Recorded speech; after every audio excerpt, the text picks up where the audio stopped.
Welcome to my off-grid adventures. I'm Frank, and I'm glad you're here with me today for this recanting video.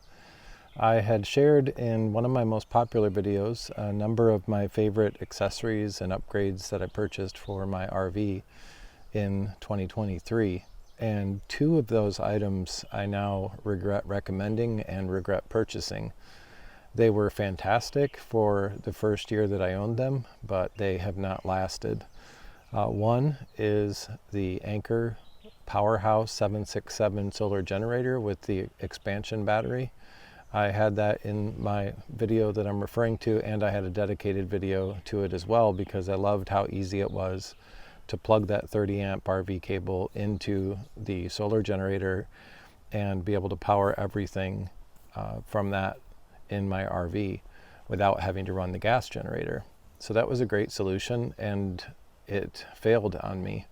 I do want to just back up a little bit though, because the problem that I just had that was a critical failure isn't the first time this happened. When I first bought this about a year ago, I charged it and everything worked fine. And then I went through the recommended firmware update.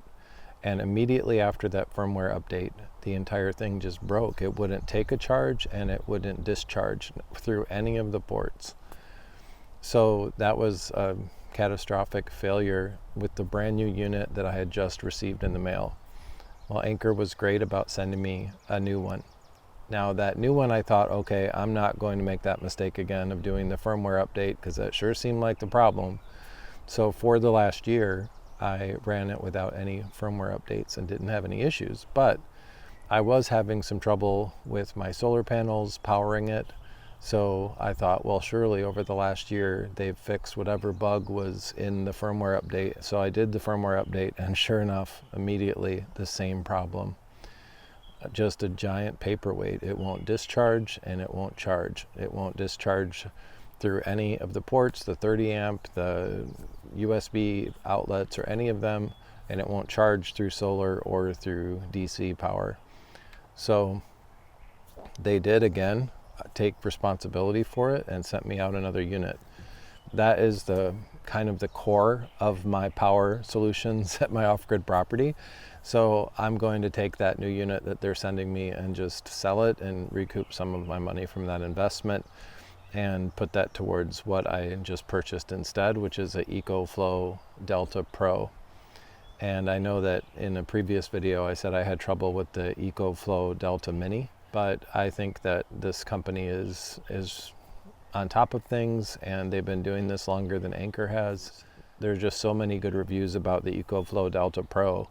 It's been out, I think, for about 3 years, and they haven't even changed it, and it's actually a really fantastic power bank or solar generator. It has quite a few features that I like better than the Anker anyway, so I am glad to have it, but I will do a separate video review of that in the near future.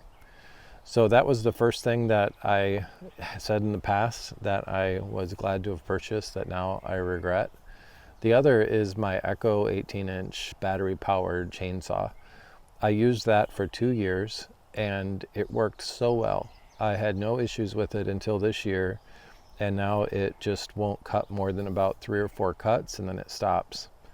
I changed the bar, I changed the chain, and I filled the bar oil reservoir with fresh bar oil, and it still does it. I don't know what else I can do.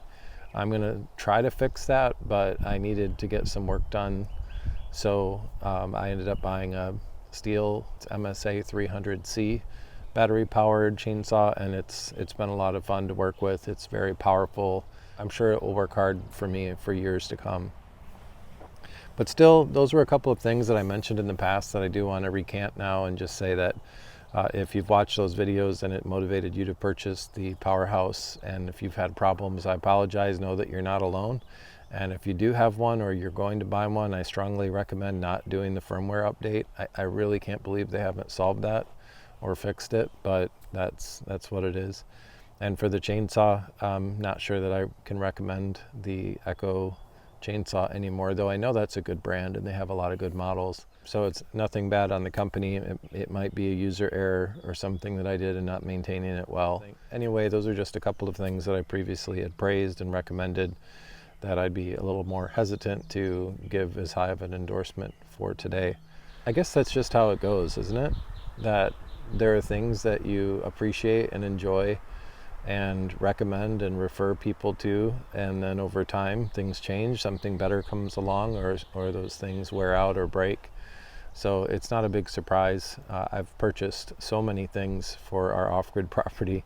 I've really been very happy with the vast majority of my purchases, but we are constantly trying to find new tools that can help us do work better and more safely. And we're just constantly working on projects out here. So tools are a helpful way to do it, and we're thankful to God for the ability to afford to purchase some of the things that a few years back we wouldn't have been able to, but we're grateful to Him for His provision for us so that we can get some of these things to further enhance this property that He's let us enjoy. I hope that's helpful. I hope you enjoyed this video. Thanks for watching. We'll see you next time.